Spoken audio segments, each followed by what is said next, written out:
parce que pour moi, c'est inévitable. Tout commence ici.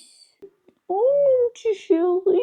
Ensuite, tu vas te coucher beaucoup plus sereinement. Ça peut paraître bateau, mais le fait d'accepter... Hello les girls, j'espère que vous allez bien. Bon, aujourd'hui, je suis pas toute seule. Il y a une petite madame là qui est sur moi. Voilà, je pense qu'on voit sa petite tête. Donc, je suis en bonne compagnie pour faire cette vidéo. Et aujourd'hui, je vais te partager 3 habitudes que j'aurais aimé intégrer bien plus tôt dans ma vie. Mais bon, comme on dit, vaut mieux tard que jamais. Donc, je te les partage aujourd'hui. Et pour ne pas louper les prochains conseils bien-être, santé, nutrition, fitness, on n'oublie pas de s'abonner à la chaîne. Pour m'aider à gagner en visibilité, on lâche un like, un commentaire. On peut partager la vidéo autour de soi parce que c'est tout ça qui m'aide à grandir et à faire évoluer cette chaîne. Et on m'aide à atteindre les 150 abonnés en ce mois de mai. Et oui, j'ai fait un rime et pour ça, on applaudit. Donc aujourd'hui, partage de 3 habitudes bien-être qui m'ont aidé à me sentir mieux dans mon corps et surtout mieux dans ma tête parce que pour moi, c'est inévitable, tout commence ici. Donc habitude numéro 1, me lever 30 minutes à 1 heure plus tôt par rapport à avant.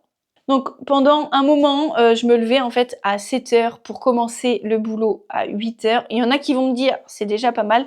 Bah ouais, mais quand tu as envie vraiment de mettre une routine en place, 1 heure, ça ne laisse pas le temps. Entre faire une routine, prendre un bon petit déjeuner, en étant posé, en prenant le temps, se préparer, partir, personnellement, moi, 1 heure, j'ai pas le temps. Donc j'essaye maintenant de me lever à 6 heures ou au plus tard 6h30. Et du coup, j'essaye vraiment de prendre ce temps pour moi. Je commence en général tout de suite avec de la mobilité, histoire de réveiller mon corps en douceur. Ensuite, je passe au vacuum. Des fois, j'essaye de faire la cohérence cardiaque le matin, mais ça, je préfère la faire le soir avec des étirements. Et j'essaye de temps en temps de faire du journaling. Et j'essaye parfois de faire du journaling, mais c'est pas tout le temps, soyons honnêtes. Le plus souvent, en ce moment, c'est mobilité, étirement en douceur et le vacuum. Et si c'est un jour où je m'entraîne, j'essaye de faire ma séance dès le matin, comme ça je suis sûre que c'est fait et je n'ai pas à y penser en fin de journée parce que bien souvent en fin de journée je trouve autre chose à faire et la séance, elle passe à la trappe. Mais soyons honnêtes, c'est pas la flemme ou les excuses qui vont nous faire avoir des résultats. L'habitude numéro 2, c'est préparer mes repas à l'avance. Alors ça, je ne le fais pas toutes les semaines, soyons honnêtes, mais du coup, je vois vraiment la différence quand je le fais et quand je le fais pas. Et clairement, quand je le fais, ça me décharge le cerveau, c'est un truc de fou. C'est vraiment pour moi une décharge mentale. Et vraiment, je pensais que le meal prep, c'était réservé genre... aux gens ultra organisés, qui mangent que du riz, poulet, brocoli. Mais franchement, rien que le fait de préparer en gros le riz, faire cuire les légumes et me servir au moment venu ce que j'ai besoin pour mon repas, mais franchement, ça change tout. Tu n'as pas à te prendre la tête de savoir ce que tu vas devoir faire à manger. En plus, si tu dois emmener ta gamelle au boulot, bah franchement, c'est du temps de gagner de dingue la veille au soir pour ensuite emmener le matin au boulot. Moi, je travaille principalement le matin. Je rentre chez moi le midi. Des fois, je rentre pour manger pour 14 heures. Si en plus là, je dois me préparer à manger, bah, autant te dire que je picore en fait. C'est pas ça un vrai repas. Donc 1 heure après, j'ai la dalle. Et du coup, le fait de préparer mes repas à l'avance, je le sors du congèle la veille pour le lendemain. Je réchauffe ça et hop, c'est bon, c'est fait, on n'en parle plus. En général, je prépare mes repas le dimanche, j'en laisse 3 à 4 maximum au frigo et le reste, je congèle. Oh, mon petit chéri. Oh là là là là là. L'habitude numéro 3, c'est prendre soin de mon mental autant que mon corps. Tu auras beau faire tous les efforts nécessaires pour prendre soin de ton corps, si là-haut ça suit pas, il y a un moment où ça n'ira pas. J'ai longtemps cru pendant un moment que le fait de mieux manger et de bouger au quotidien, ça me suffirait pour aller mieux. Donc sur le court terme, oui, mais sur le long terme, non. Oh, pardon. Donc ce que j'essaye déjà de faire, c'est de poser mes émotions, ce que je ressens, et quand j'en ressens le besoin, je me force pas forcément à le faire tous les jours. Par contre, quand je sens un trop plein, j'essaye de vider en écrivant. Tu peux aussi partir marcher quand tu ressens vraiment une charge d'anxiété, de stress. Ça peut vraiment t'aider à libérer. Madame en a marre. Et moi, ce que j'aime aussi, c'est pratiquer la cohérence cardiaque. Ça prend que 5 minutes. Tu peux le faire jusqu'à 3 fois par jour, matin, midi, soir. Pour avoir plus d'efficacité, c'est ce qui est conseillé. Personnellement, je la pratique que le soir en fait.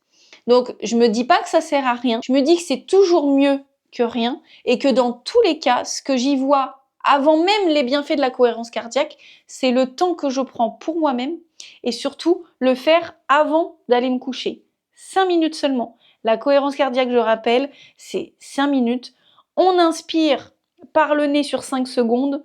On expire par le nez sur 5 secondes. Ça nous amène à 6 respirations par minute et ça sur 5 minutes. Franchement, ça te permet d'avoir une sensation de détente. Ensuite, tu vas te coucher beaucoup plus sereinement et du coup, ton réveil sera beaucoup mieux aussi. En tout cas, moi, je me suis vraiment rendu compte aussi que ce qui a fait la différence dans le fait de me sentir mieux mentalement, c'est quand j'ai commencé à accepter que c'était ok d'avoir des moments de down en fait. Ça arrive à tout le monde, on est humaine et c'est ok. Et ça peut paraître bateau, mais le fait d'accepter, c'est ce qui, pour moi en tout cas, a fait une très grosse différence. D'accepter que j'avais vécu tel traumatisme, que j'avais eu tel passé qui ont fait que aujourd'hui je pouvais avoir certains blocages, certaines peurs et aussi ne pas avoir honte de parler de mes peurs ou de mes blocages à mon entourage, à mes amis pour que je sois aussi comprise parfois de mes actes, de mes façons de réagir, etc. Et franchement, le fait d'accepter, en tout cas pour ma part, ça a tout changé. Ça paraît simple d'accepter, mais ça ne l'est pas tant que ça. C'est pas juste le fait de dire bah oui, moi j'ai accepté ce qui s'est passé. Non, non, c'est bien plus profond que ça. C'est vraiment un travail de longues années. En tout cas pour ma part, ça a pris beaucoup de temps pour vraiment accepter les choses que j'avais pu vivre, qui faisait la personne que je suis aujourd'hui, la personne aussi que j'avais envie de devenir.